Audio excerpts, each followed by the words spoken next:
and like the video. Don't forget to click the bell icon so you get notified when a new video gets uploaded. Don't miss out on our dynamite lineup.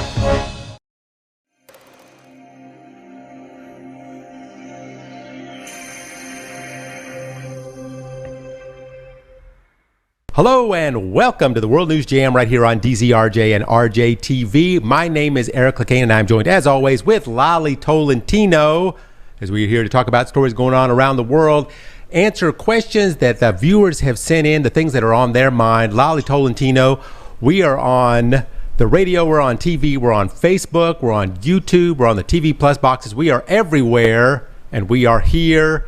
And how are you doing today? Oh, well, thank you for asking. Beautiful as ever, Eric. I'm in red today, so. Yes, I know. I noticed that you were wearing red because, last week was Halloween and we got through Halloween. Okay. Everybody survived Halloween. And now we're on that downhill sled race going toward Christmas. And I'm assuming you're wearing that red shirt because it's Christmas time. Am I correct? Yes. I can feel the season already. It's getting cold. And traffic. Okay, all right. I wasn't sure why you were wearing that red shirt today. I actually, we had planned that I was going to wear a red shirt today, but there was an issue in the laundry room, and I am wearing black. I know, right? For whatever reason. I would come up with a good reason for the black soon. But what's interesting, and I know in the Philippines, there's a lot of stuff going on this week, especially election-wise. In the United States, we had a lot of issues this week, election-wise. These are the big stories this week. In the United States, we had a big election because it's our off year. People go, why you have an election now? Because there's nothing that's not the Senate races, it's not the presidential races. It's these kind of other races that nobody cares about. But this time, everybody cared about it. Everybody's having a cow because, OMG, the Republicans won the governor's race in Virginia. Oh my God. Why are we in such crazed arms about this? Why is this like covering the television? Why is it all over the place? I even saw it in the Philippines. It was on here in the Philippines talking about that governor race in Virginia. And the interesting thing about that governor race, it's not about the governor race of Virginia, because really, who cares that much about that race? It's how the Republicans won that race that's making the big story, because the Democrat was up 9 points going into the final stretch, and then the Republican claimed that he was going to put an end to critical race theories in the public schools, so they cannot teach critical race theory in the public school. And all the white people were like, yay, we don't want them to teach race theory in the public schools, because race theory basically is the idea of how race played a part in the history of America, in politics and culture, and how the government treated one race over the other. It has to do with slavery and how in the 1900s, how blacks were forced to live in certain places and they could only have certain jobs and they could only drink out of certain water fountains. So, a lot of people don't want that taught in the high school for whatever reason. It's the history of the United States. So I don't quite understand that. But anyway, that was the fuse that led to the bomb that, was the demise of the Democrats. But the funny thing is, critical race theory is not taught in the public schools. It's not part of the curriculum. He just said it. So when the Democrats were scratching their head going, why is he saying this? We don't teach that in the public schools.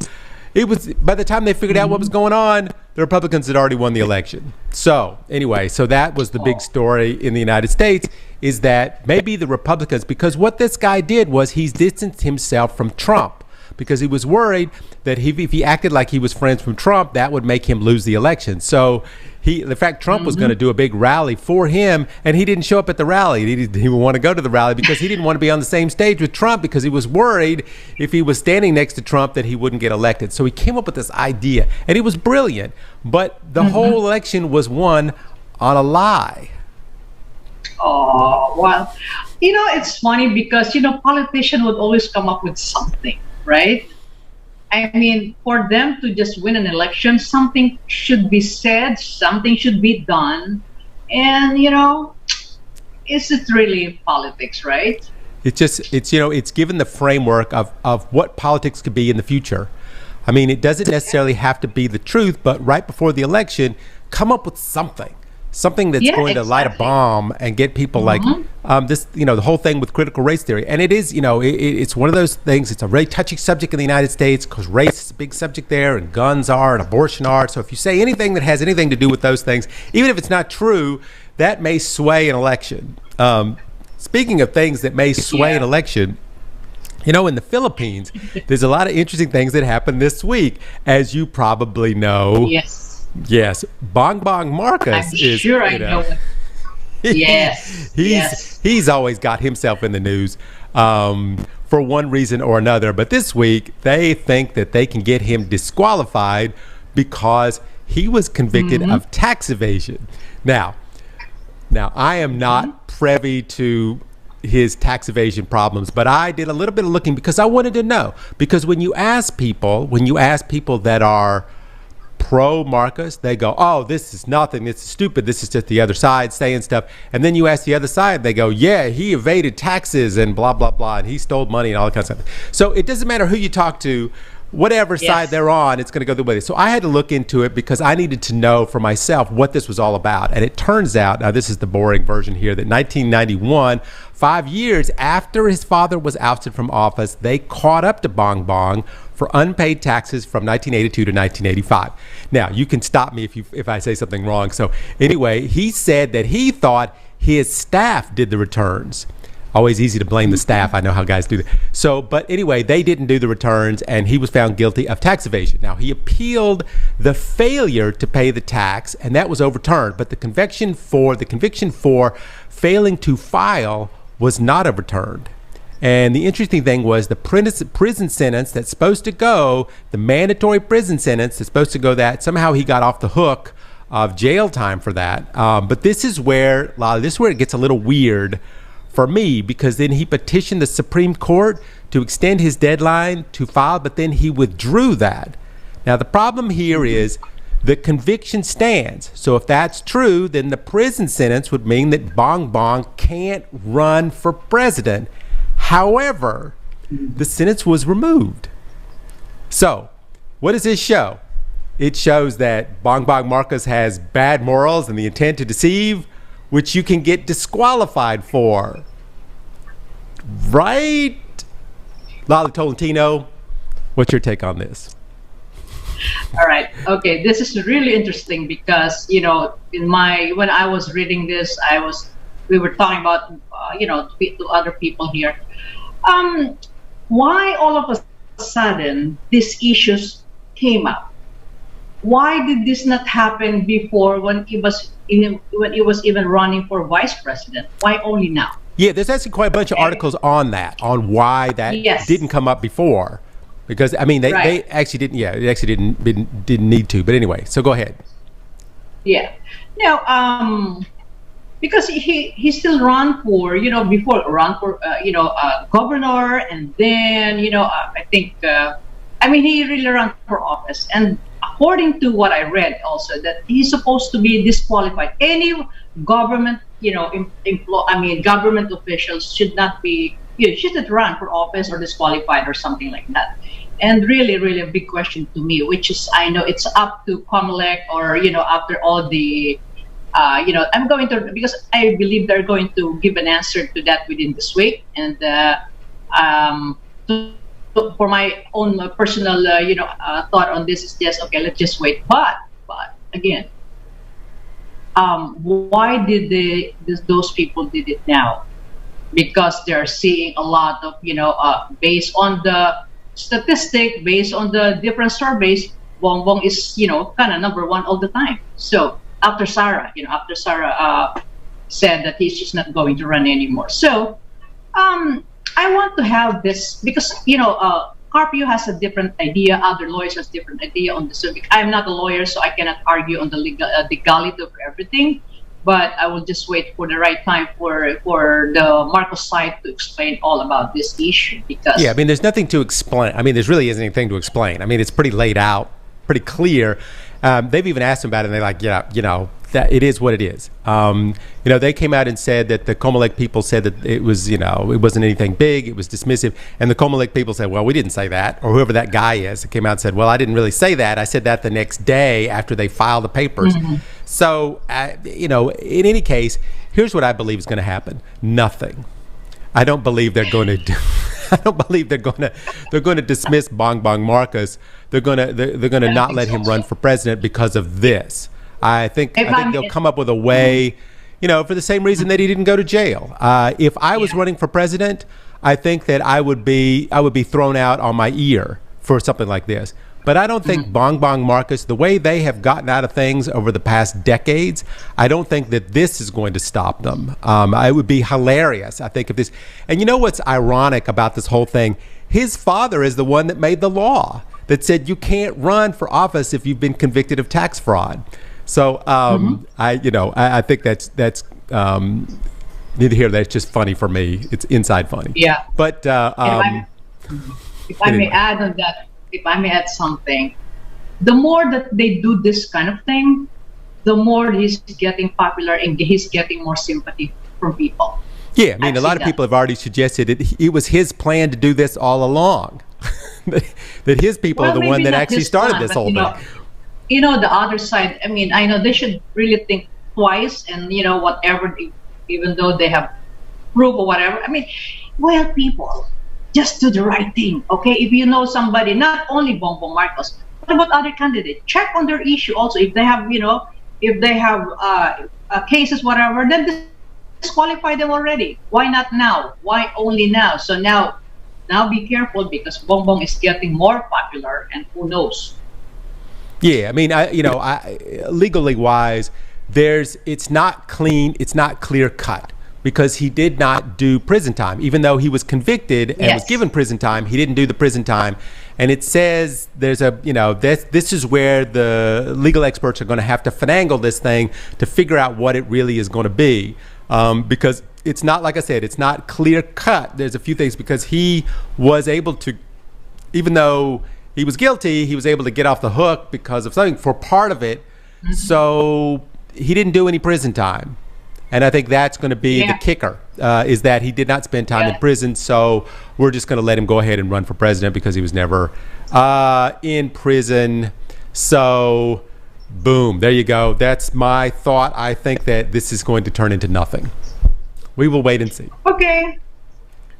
Now, let's go to the most exciting part of this show, Eric, the question of our viewer. Questions of our viewers, which, by the way, our viewers are the smartest people in the world. Lalie, Tolentino, what is the first question? All right. This is your favorite, a favorite question because, of this person. This is from George of Quezon City. Representative Marjorie Taylor Greene fined $48,000 for going maskless on House floor. What do you know about the issue? Well, no yes. We all know Marjorie Taylor Greene because we have spoken about her so much here on this show. And we know what Marjorie's favorite place to be is, and that is in the news. She is the Southern female version of Donald Trump. She's like him. She needs as much, attention as she can possibly get because she's been stripped of all of her responsibilities in Congress. So really, she doesn't have anything to do but get herself in the news. And so once Congress decided that you must wear a mask when you come into Congress on the floor, so she decided she is not going to wear a mask. So she came onto the floor without a mask, and they fined her $500. And then she came back and she did it again, and they fined her $2,500, and then again, and then again, and then until she got up to $48,000. I'm assuming that she thought that the TV coverage was worth $48,000, although she didn't get that much TV coverage out of her. But what I don't think she understands, because Marjorie Taylor Greene is not the smartest person that I have ever seen in Congress, I don't think she understands that the money was coming out of her salary. So she appealed it. She appealed that the money would be coming out of her salary, and she lost her appeal. So I guess, she has nothing else to do in Congress. So this is something for her to do. She's made all those outrageous claims, and they finally just kicked her off of every single committee because she's crazy, but she stays very popular with the Trump base. The Trump-based people love her, and the QAnon people love her because she keeps regurgitating all those conspiracies, like a plane never hit the Pentagon in 9/11, and that school shootings are pre-staged and pre-thought out, and Democrats are Satan-worshipping, cannibalistic pedophiles, and Hillary Clinton killed her political opponents, and JFK Jr.'s plane crashed because the Clintons had it shot down. Wow. There's so many Crazy, things about this woman. She just gets herself into the. Speaking of that, there's another interesting story that happened this week with the QAnon people. That's Marjorie's favorite supporters, those QAnon people, and they were down in Texas because they went there because supposedly JFK Jr. was going to make an appearance alongside his father, JFK. I don't know if you heard about this. This is big news. They believe that John, JFK Jr., JFK's son, is going to run for vice president alongside Donald Trump in 2024. And so they waited there for those two guys to show up, and they didn't show up. And then there was a rumor that JFK Jr. was going to show up at a Rolling Stones concert that was going on nearby. So they all went over to the Rolling Stones concert, and guess what happened, Lalie Tolentino? What? JFK Jr. did not show up. And the reason that he didn't show up is because he is dead. He has been dead for decades. He was killed in a plane crash. Yes. Yeah. So. Yeah, how crazy, huh? I was like, wow, why will he? Junior cannot show up there. He's dead long time ago. Because he's been dead for a long time. Now, if JFK Jr., they said he faked his death. Which is different than what Marjorie Taylor Greene says, because she says the Clintons brought that plane down for whatever reason. I don't know. But the thing that I would think would be the best thing in the world would be if JFK Jr. came back to life and he showed up and he said that Donald Trump was a jerk and he wouldn't run for vice president with Donald Trump. But anyway, I don't think that's going to happen. My God. Anyway. She's funny, but I find it irritating. But anyway. Did people vote for her? Yeah, I know, right? The people. Minda of San Juan City. Why is China starting to look less scary to investor? Why is that? All right, I think I know where this story comes from. China is the second largest economy and has a lot of people. So the chances of growth and economic development there are endless, especially with all the new trade markets and the online markets. There's a pool of cash in China waiting to be gobbled up. But there's a catch with investing in China. It's a communist country. The government can do anything at any time. And last year they did. If your country, that's based on, power is based on government. So all of a sudden you have a lot of people making billions and billions of dollars. The government's going to notice, and they're going to pull you back because now you're becoming more powerful than they are. And that's what happened to, I think it was Alibaba and Didi, some of these big companies that were making billions of dollars. The government basically took them down and took trillions of dollars in value and market value off because they were getting too much control, and the government wanted their country back again. And so that's why a lot of people got scared. Investors get scared because you invest a lot of money in a company that you know is going to make billions, and then all of a sudden the government steps in and says, no, we're not going to let them do that. So now, this year China is recovering from the pandemic, and things are starting to look as a possibility that people can make big money again. But, China had one of the worst years it's ever had as far as growth. And one of the, remember, Lalie, a couple weeks ago, one of the largest real estate companies in China took a nosedive off a cliff, lost billions and billions of dollars. So the answer to the question is, I don't know. I'm sure there's going to be a possibility that China will come back and be a great place for investors, maybe after this year. But is it going to be any less scary than it's always been in China? I mean, there's articles that saying, it's going to be less scary. But is it? I mean, maybe. I don't know. Yeah, the only time you will know is when you are already inside China and you're doing your business. You've got your money in there, but if you put money in, it's a chance you can make a lot of money. And a lot of people did make a lot of money on the Chinese economy. But then that thing that happened last year where the Chinese government stepped in and said, okay, listen, we're going to remove trillions of dollars in market value from some of the biggest companies in China because they're getting too much power. Same thing they did with the movie stars. Anyway, scary on both ways. Leave China alone for now, Eric. Let's go to Rose of Mandaluyong. Hot potato. Hot sweet potato. Interesting question, Eric. What do you know about Japanese woman, 74 years old, who dated her lovers, poisoned them with cyanide, and inherited their money? Online dating. We always talk about online dating. You may find the person of your dreams. You may find your soulmate. You could meet a cold-blooded killer there who's going to lure you into an affair before killing you and taking all your money. All right. So this woman, okay, first of all, let's go. This guy whose name was Isayo, he was a Japanese guy. He met this widower named Kasako, the girl of his dreams. They dated for 2 months and then they got married. And they're going to start their wonderful life together. However, that wonderful life was cut short because she killed him with cyanide. Like she killed the other 3 husbands that she had. She started killing husbands back in 2007.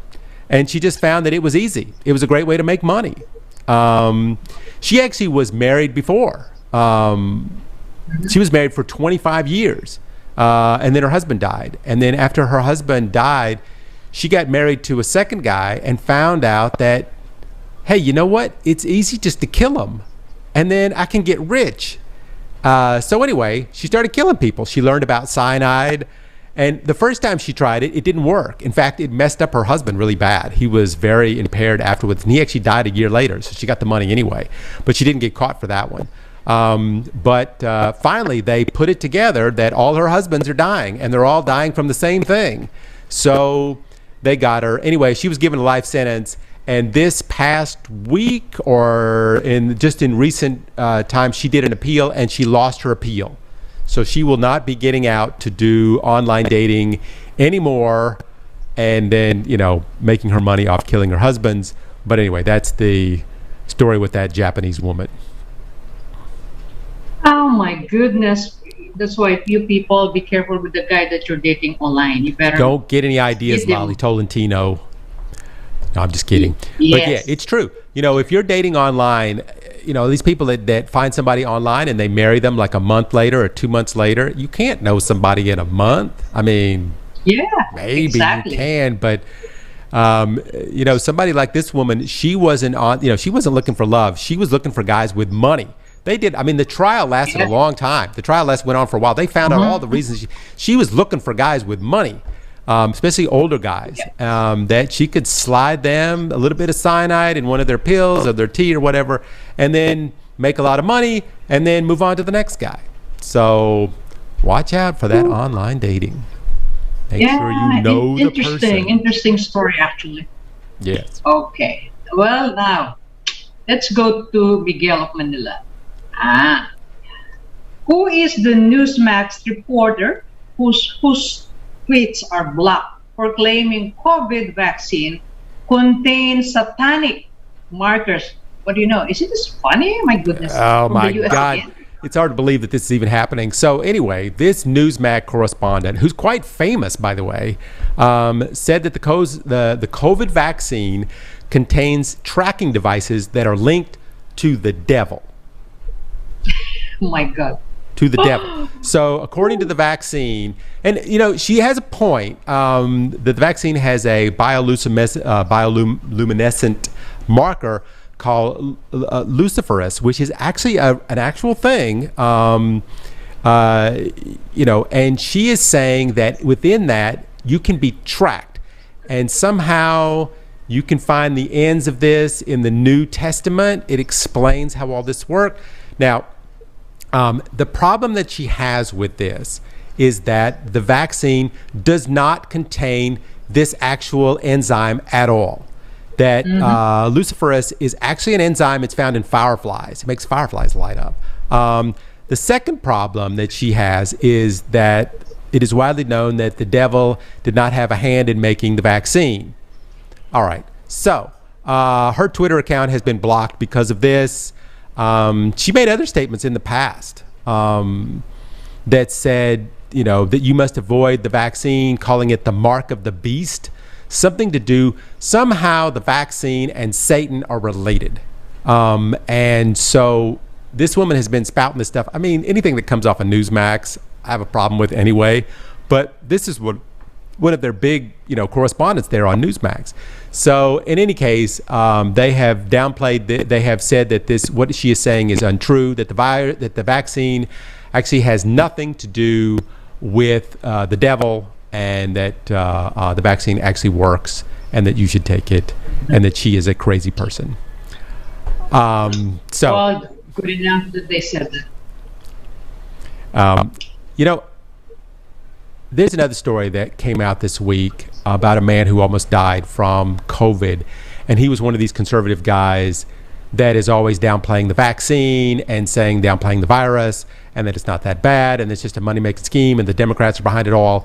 And he got it. And he came out recently and said that the stuff that he's reading, the stuff that he's getting off of his Facebook, he has found out is untrue.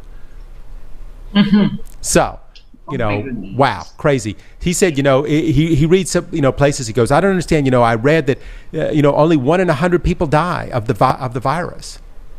And I thought to myself, if I was in a room with 100 people, and they said one of you is going to die, and they put the vaccine out there, and they said, you can take the vaccine or not. Man, I think everybody would take the vaccine, don't you? If you 1 out of 100 is a lot, isn't it? Yeah. I mean, that's what. If I read that, I would think, wait a minute, maybe 1 out of 1,000,000, but 1 out of 100, I don't know. So anyway, this guy he says the reason that he was in the news is because he's lost all his friends. All his friends have turned their back on him because he took the vaccine. Oh, wow. I think you need. This only happened. Yeah, this just happened. This only happened in America. I think you need new friends. Get some new friends. Well, Eric has a lot of Eric introduced you to a lot of his friends. Right. Yeah, so I think this guy was good to take the vaccine, but it just goes to show that this is what is happening in the world now, even in the Philippines. I could talk about this for the next rest of the hour. That a friend of mine, that her father will not allow anybody in the house to take the vaccine, and I said, why? And he said, well, he read on Facebook that the vaccine is, Satan made it. I don't know. So anyway, there's a lot of people that won't take it, and they're scared to take it because then they're going to lose, their family members, or they're going to lose their friends or whatever. And I think this is just crazy. I think everybody needs to get on board with this thing, and that Facebook should stop letting them post things on Facebook that are going to scare people. Now let's go to Gina. The end. Of Pasay. Why is Germany experiencing a massive pandemic of unvaccinated people? Well, okay, this goes along with the story that we had last week. Germany, 66% of the population has been vaccinated, which is great. But the rate of infection for people who are not vaccinated is off the scale. So those 34% of people that are not vaccinated, they are getting COVID at an alarming rate. The cases are going up. The number of people in intensive care is going up. The deaths are going up. The health minister said the problem is making sure that people are vaccinated. The people that are not vaccinated are not allowed to go into public places. And this is a problem there because, they have to check the ID. They have to check your the card that says that you were vaccinated. And he says it's not about harassing people, and it's not about people's rights. It's about the number of rooms they have in the ICU, that they're overflooding the rooms in the ICU, and this is why they're doing it. And what they're worried about in Germany right now is the fourth wave, that a fourth wave is going to hit with unvaccinated people, because as Angela Merkel came out and said, she's very worried about the 16 million people that are unvaccinated, because 3 million of those people are over the age of 60. And, if we look at what we were talking about the other day, Europe right now is the place. That's the place that's reporting huge increases in cases As you remember, we talked about the UK that decided, hey, you know what, we're just going to open everything up. And this is what other countries need to look at. They need to look at Europe right now, which is opening up. And as it's opening up, the unvaccinated people are getting COVID in alarming rates. And the UK is having huge outbreaks. And now Germany's having huge outbreaks. And now Russia is getting slammed with COVID because of the people that haven't taken the vaccine. So I think this is something that, like I said, the Philippines needs to look at, because the Philippines is slowly starting to drop their level alerts about, making sure just to watch the people that are unvaccinated. Now, of course, in Manila, things are looking okay. Things are looking fine in Manila because a lot of people are getting vaccinated here. But you got to start thinking about the country as a whole. Yes, we have to look at other countries because, because we're getting the same problem. So it's the virus, so be careful, guys. I mean, Christmas is coming up. The alert levels are dropping. Are the cases going to go up? I would say yes, probably. They're going to go up. It's how well the Philippines is able to deal with those cases as they go up. But I think, looking at Germany, Angela Merkel is getting very, very worried because of all these people over 60 that haven't been vaccinated. And, the problem with people over 60 getting it is they tend to die. So, that's the issue that I think is happening in Germany and will start to happen in other countries in Europe as well. Okay, let's not go to Europe, Eric. Europe, you need to do something, and you need to do it now. Yes. Forget about Brexit. Deal with this. Let's go to Ariel. Ariel of Isabella. Oh. Why is satellite photo raising concern of Russia buildup near Ukraine? Why is Russia so interested in Ukraine? Wow, what an interesting question. Yeah, this happened this week. These pictures were published all over the place. There's a border between Ukraine and Russia that has been a military standoff for years. It used to be the Soviet Union, then it split apart. And so, Russia really wants it back. And so we watch you watch us, nobody does anything, nobody moves. Well, last week, somebody moved. The Russians. They took self-propelled guns, battle tanks, infantry fighting vehicles, and they're rolling them all around out there, along with 90,000 troops that are massed near the border. And, Russia does this kind of thing all the time to keep people nervous, to keep the tensions there, which because that's what they want to do. But this time it's different. This time it's different because it's so much they can see it from a satellite. So the U.S. is watching this very carefully. And the Russians say, hey, we're not doing anything wrong. It's nobody's business what we do on our side of the line. But it is our business what you do on the other side of the line because, we have to look at what the Russians have done in the past. They amass troops on a border and then they come in and infiltrate a country.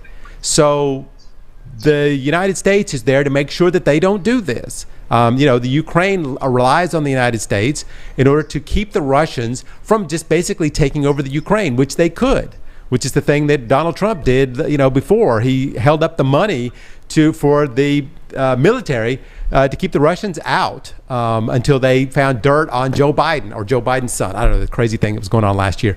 So anyway, so right now the Ukrainians are running drones back and forth to keep an eye on the Russians, and of course the Russians are saying, well, by the Ukrainians running these drones, they're provoking us.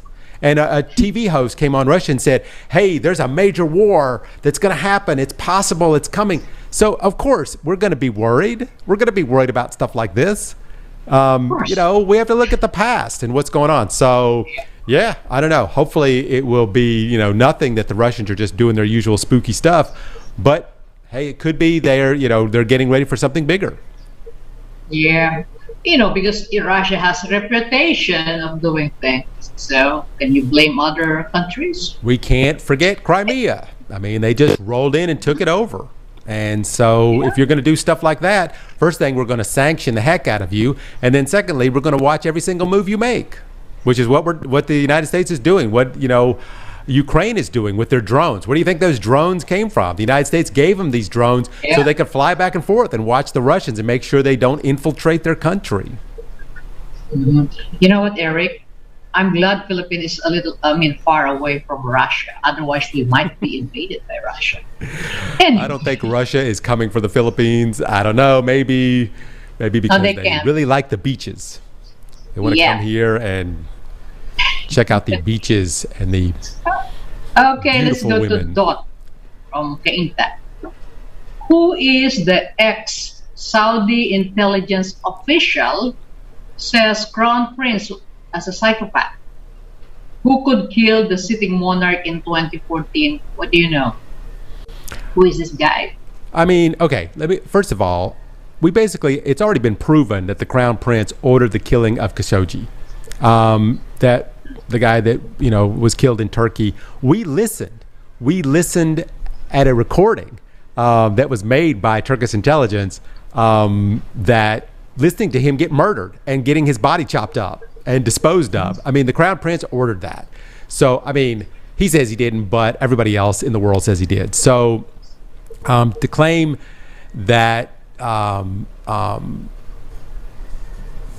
that this guy who is a intelligence officer of the brother of the guy who took over once the other king died. So there was a power struggle for a while. And so the Crown Prince was in a battle with his cousin, and this guy was an intelligence officer of his cousin. So what he was saying was there was a conversation that the Crown Prince had. It gets a little complicated with all the names and so forth, but the Crown Prince had where he said it would be very easy to kill the monarch before. Now, the monarch died already, but he said at that time it'd be so easy for him to kill him because he can get this special ring from Russia, and all you have to do is shake the guy's hand, and very soon afterward the guy dies because of the poison that goes into his hand from shaking it. So does that seem that this is so far-fetched? It doesn't really seem so. So supposedly this guy knows about this. Anyway, his father ascended to the throne anyway, and the Crown Prince managed to oust his cousin. Now this guy, this intelligence guy, was with the cousin. So now the Crown Prince is now taking over the country. So even though his father is the leading guy, basically the Crown Prince runs everything. So this guy fled to Canada. So he's now in Canada. So he got a call that's saying that there was a hit out on his life, that the Saudi Crown Prince ordered these guys to go to Canada and find him and kill him. So they were telling him to lay low because they were coming to kill him. And his 2 children are in jail now in Saudi Arabia. They haven't been killed yet, but they're in jail. Now they went through some kind of trial to say that they stole money from some trumped up charges, whatever they had. So they have a reason to keep them there. But what they're trying to do is they're trying to lure this guy back from Canada to come in to help save his children. And then that's where they're going to, get him and chop him up. So, to say that the Crown Prince is a psychopath, I mean, Very obvious. I mean, they've been doing this forever in Saudi Arabia. This is the way things are in Saudi Arabia. And right now, the Crown Prince is trying to get allies from other countries. Of course, he got Donald Trump as an ally, but that's over now. So, he's trying to get different allies from different countries, but everybody's like, hey, you know what? You killed this guy, Khashoggi, and you're putting out these hits on all these other people's lives, and he's not really, is he the legitimate ruler of the kingdom? He says he is, but, if you speak out against him and you say, you know what, you're not the legitimate ruler of the kingdom, then you disappear. So nobody's going to say that because everybody's scared to death of this guy in Saudi Arabia. So is he going to be able to get allies in other countries? That remains to be seen because he keeps, murdering people and chopping them up. Scary, man. Scary. I know. Oh my God. I don't know about that Saudi Arabia. Yeah, I'm not going there. They whack off your hand for stealing an apple. I don't want to die yet, Eric. Let's go to Mike of Ermita. I want to keep my hands because then I can do this. Anyway, what did Mike from Ermita say? Okay, now, Iran agrees to resume nuclear talk before the end of November. How true? We're going back to table again? This is probably going to happen. I'm saying.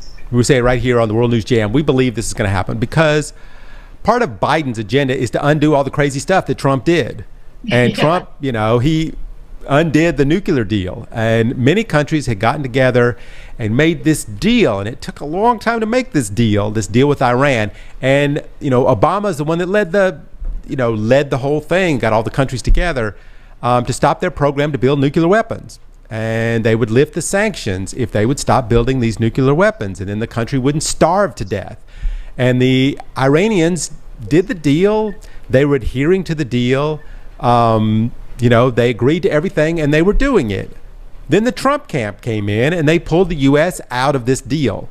For what reason? I think it was because he's friends with the Crown Prince in Saudi Arabia. But anyway, that's just a whole other thing. So, but many believe that he really did this because Obama was the one that was responsible for the Iran deal, and he just wanted to do anything that he could do to undo anything that Obama did. And their official reason for pulling the United States out of the Iran deal was because that Iran wouldn't give up its ballistic missiles. But that wasn't part of the deal. So when Trump said, you got to give up your ballistic missiles, the Iranians are like, we're not doing that. That's not part of our deal. So anyway, this opened the door for the Iranians to start building nuclear weapons again. And you know what the Iranians did? They started building nuclear weapons again. And what happened was, who suffered? The Iranian people. Because the sanctions went back in place. Trump put all the sanctions back in place, and the Iranian people had nothing to eat. So this was no good for anyone. So once Trump got out of office, officials were like, hey, can we just go back to the way it was?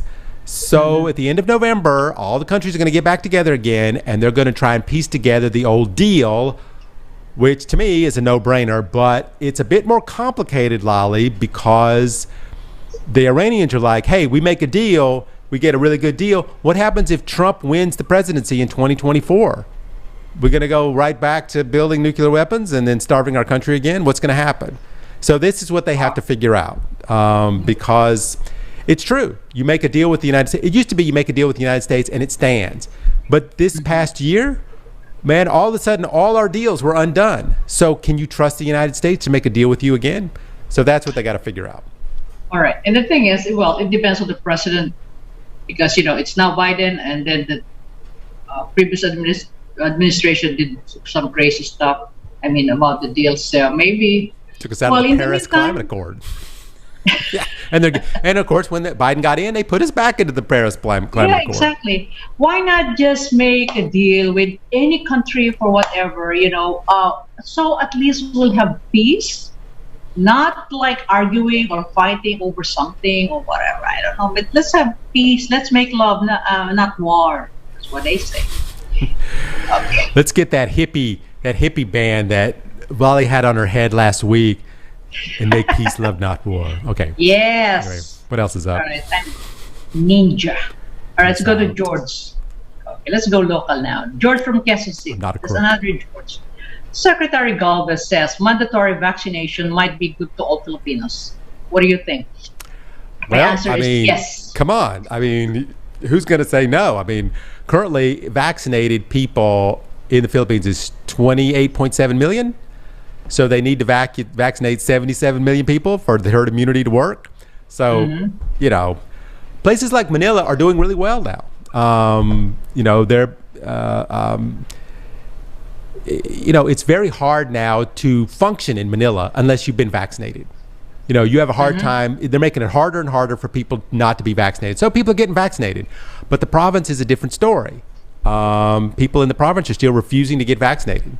So even they're giving out the shots, if the more shots they give out, the more shots that they give in the province, the slower the vaccine rates are going to become, because the people that are not going to take the vaccine are definitely not going to take it, and the people that have taken it, so it's those people that are on the fence, are they going to be persuaded to take it? So the numbers are going to start coming down. But it's impossible to get to the herd immunity. It's impossible to get to where they want to be to, which is 50 million by the end of the year, unless they do something. And should they do mandatory vaccination in a country like the Philippines? In a place like the United States, it's never going to work. It's never going to work. You're going to have people with posters up there. But in the Philippines, I think people tend to, okay, all right, listen, what they're saying we should do, let's just do it. Because life is too hard anyway. We have too many other problems. I got so many other problems that I have to deal with other than the vaccine. So let's just get the vaccine. It's free. Yeah. And so, they need to get seniors vaccinated in the Philippines. And right now, they've only got about half the seniors vaccinated, and that is not enough. It's not enough. That's why. Yeah. The goal of the government now is to have 1.5 million vaccinated people a day. So, and then we have a lot of vaccine. I mean, wow, it's all over now. So it's just a matter of convincing people to take the vaccine. I know I have friends who doesn't want to take the vaccine up to now, but the sad part of that, they cannot even get inside the restaurant, and this is a good thing, But Lalie, let me ask you this. What if Duterte came out and said, okay, everybody has to get the vaccine. You have to get it. It's a law now. You have to get it. Do you think the Filipino people would go along with that? I think so. If it becomes a law, because now the thing that they're talking about is that there's no law for mandatory vaccination. But if they do, if they will pass the law to have everyone vaccinated, I think. Because Filipinos basically, we just have to convince them a little bit, because you have to cite them a very good example. Like that's what I do. To friends who are not yet vaccinated. So at least they will understand. Because sometimes it's crazy, Eric, when I heard that the reason why they don't want to get vaccinated, they are scared of the needle, the syringe. Exactly. What you're saying is exactly right. They need to talk to the Filipinos and say, listen, this is not as bad as people say it is. It's not that bad. And people go, oh, you're going to get sick and you could possibly die. We need somebody to come out and say, that is not true. That is not what's going to happen. This needle is not a big hypodermic needle. It's a little tiny needle. You hardly feel a thing. And I think if you got people I think what they need to do is spend a lot of money on educating people on how this is actually good for you. And I don't think that they need to. I don't think they have to give away land and give away cars and have lotteries and whatever, all this kind of stuff. No. I think that, the thing that Duterte said before about let's sneak into the villages at night and vaccinate them when they're asleep. It's not really that it's not that far-fetched an idea. But I think I think that the Filipinos, once Duterte makes it a law, which I'm starting to lean on the idea that he should, that I think Filipinos will fall in line and they will just do it, and then this thing will be over, and then we'll go on to the next problem that the Philippines is going to have. But right now, here's a problem that can be solved, and it can be solved easily, and I think everybody should get on board. Okay. Thank God we're vaccinated, Eric, so we can go out already. We are vaccinated, so we can go to Jollibee and kill ourselves another way. Eating a lot. I'm just kidding. Jollibee's a sponsor. Anyway, let's go to Moneto Pasig. Okay. What do you think of level 2 from November 5 to 21? Good idea to test the water? I think so. Okay, so for 17 days, they're going to try this out. Level 2. And now, tell me if I'm wrong. So level 2, restaurants, movie theaters, internet cafes, fitness studios can all operate at 50% now. And here's my thought. In Manila, I think this is okay, because they say that 70% of the people in Manila are vaccinated now. And if that's true, then it's time to do something. We need to make a move, and moving to level 2, they got to start somewhere. And if it doesn't work, it doesn't work. But it should work. I think with 70% of the people in Manila vaccinated, I would think that this would work. Now, we got to take a look at what's going on right now in Russia and what's going on right now in Germany, and really worry about those people that are unvaccinated in Manila. And we don't want a big, 30% in Manila is a lot of people. And we don't want huge, giant, rushes on the hospitals and the ICU beds all be taken up. And then we got to go back up to level 3. So we need to be cool about things. If you're not vaccinated, wear a mask, wear a face shield, stay at home, don't try and sneak into the restaurants, because we don't want this to have hotspots pop up all over Manila, because then we're going to have to go back in the middle of November, which is the Christmas season. We're going to have to go back to level 3. Yeah, and this is the thing that the Department of Health are kind of scared of, because that's why they said don't be so complacent with, because we're already on level 2. So I think we just really need to be careful in this because I noticed that the restaurant, every time you go there, they really check your vaccination cards, which is, They do. I think, They do. yeah. I know. I tried to get away with it. In Makati, they're kind of scared because I tried the other day to call one restaurant in Greenbelt and asking if they let somebody who's unvaccinated. You know what they said? Well, in Makati, they're very strict because they do it randomly. So when somebody inspecting and they check, and what if they caught somebody inside your restaurant which is not unvaccinated, they cannot show the card, right? So they may be penalized, they may be, so they don't want to take the risk, which is good. I think this is the right. Yeah, I mean, it's good. I mean, they have people like me who I was half vaccinated, so I had one vaccination. So I handed them my card and tried to show it to them really fast so they wouldn't see the second line that shows that I wasn't vaccinated yet. And the lady takes the card and then she takes it back again and she looks at it really hard. She goes, you haven't had your second vaccine yet. And I said, yeah, no, I know, but it's coming up. It's soon. It's no problem. It's coming up soon. Sir, you can't eat in our restaurant. I'm like, crap. Yeah. Okay.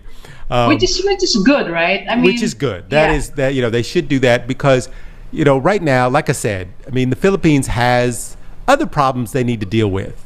There's the same problems that they had to deal with before the pandemic, which are creeping up right now because the economy is having it took a huge hit over the last year. So we need to start looking at those problems now. And one of the things they need to do is they need to get people back into the malls, and they need to get them back into the restaurants, and they need to get them back into the gyms, and people spending money again for the economy to start to come back. And the only way to do this is to get that level down. And to get down to level 1, they have got to be able to go through 17 days of level 2 without something bad happening.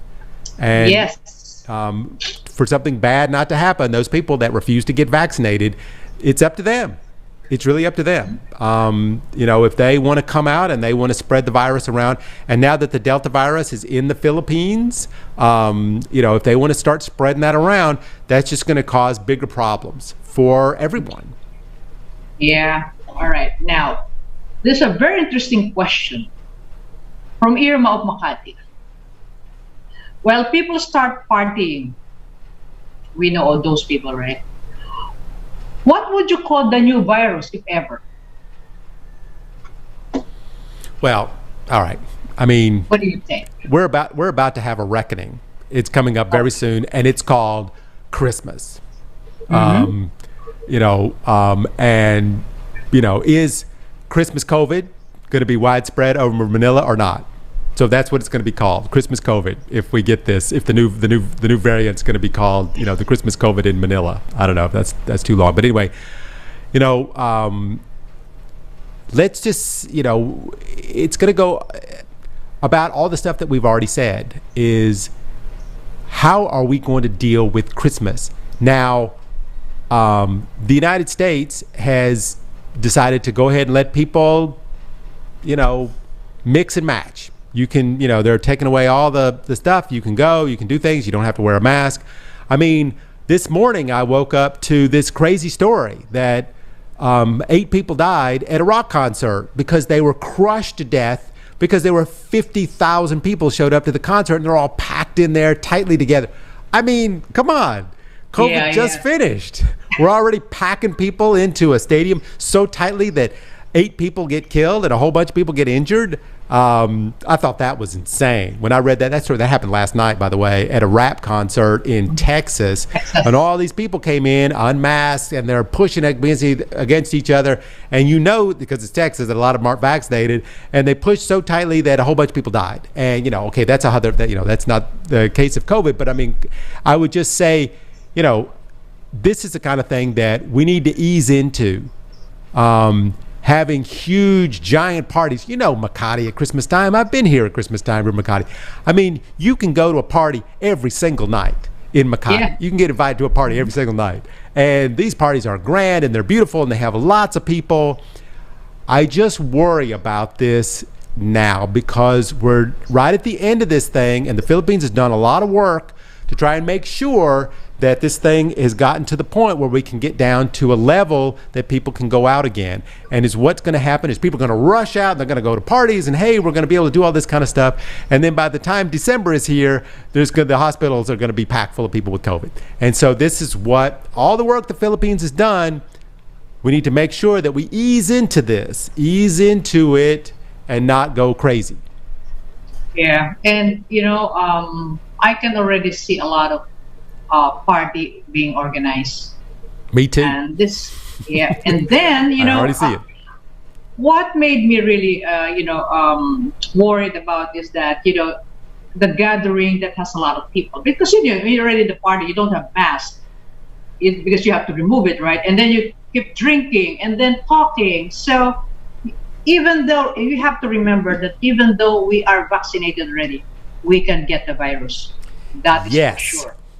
It stops you from getting sick, but it doesn't Yeah. stop you from getting the virus. Exactly. So because experience of my sister got it, Yeah. and her daughter got it. So, and they're fully vaccinated also. So that's why all of this invitation in like a huge group, because when I see how many people are already going, so I just said, okay, I'm not available in that day, because I really don't like the big crowd. I want, when things are already okay, maybe, but this is not the right time, because like you said, December, I'm sure, because of, it's not yet December, but there's already parties. Okay, there's a lot of get together now. What if one of your guests, because you don't really know who's carrying it, and then because of so much excitement, because you have not seen each other for a long time, then you do your beso beso, like chick to chick, kiss and all that, and by the time you get home, you got the virus already, and then you bring it to your family. So what will happen?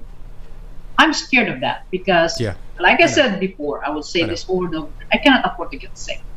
I don't want to be in the hospital, because how expensive to be in the hospital as a COVID patient. Millions. And even though if you have millions, do you want to go through it? All the people that people who survived COVID, guess what? This is what they say. You don't want to experience what I experienced. I know, I had it, and it wasn't great for me. And one thing I just want to add to what you just said. Most of the people in Manila have had the Sinovac vaccine. Now, the Sinovac vaccine, it works, but it only is 50% effective. And against the Delta virus, it's even less. So, it's not like you're free and clear to just go out and start, kissing everybody on the street. There is a limitation of these vaccines, and that we need to remember that when this is going on. Now, a lot of people don't remember, but in September, we were having a major lockdown. That's not that long ago. Now, it would be great if we were doing level 2 in September. Then by the time Christmas came, I would think we would feel a little bit more relaxed. But right now, we're going into November, and now we're going to try it. They're going to experiment for 17 days and see how it goes. Now, it's really up to the people on how this is going to play out. But what we don't want to happen is, and I know it could very easily happen, is that one party is going to spark a bunch of cases, and that another party is going to spark a bunch of cases, and the government's going to have to step in and say, hey, listen, it may be the first week of December now, but no more parties. We just can't risk it anymore. And then Christmas is kind of shot. And then what would happen if we had a huge blow up of cases, and then the malls had to shut their hours down? And it's this are the things that we just don't want to happen. And there are, like I said, 70% of the people in Manila are vaccinated, but most of those people are vaccinated with Sinovac. And not only that, they're not fully vaccinated. I mean, a lot are still not fully vaccinated, so they still need to wait for the second vaccine. Yeah, I mean, my friend, she got her first dose of the Sinovac, and she said, "Oh, it hurts so bad, I'm not going to go back and get the second one." And I'm like, "Well, you need to get the second one for it to work." I'm not going to do it because it hurt. I'm like, "Did it really hurt that much?" "Oh, you don't understand it." Okay, listen, sometimes you have to just grin and bear it. And in the Philippines, people grin and bear it every day with all kinds of stuff. And this is just another one of those things. And I don't think it needs to be that big a deal. So that's what I'm hoping doesn't happen. Yeah, I hope so too.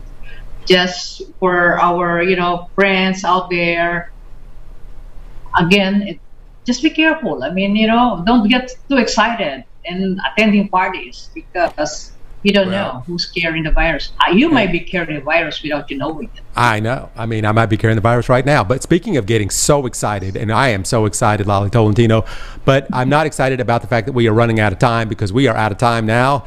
But what a great show. Lalie Tolentino, the questions this week are all over the place, which is what we love. We love when they're the very interesting questions that our people send in. So, but in any case, Lalie, let's, ease into our parties. Yes. Take it slow. And then we here on the World News Jam will see everybody next week. Me, Eric Lecain, Lalie Tolentino, for all of us here at DZRJ. Everybody be safe out there. We'll see you next week. The views and comments of the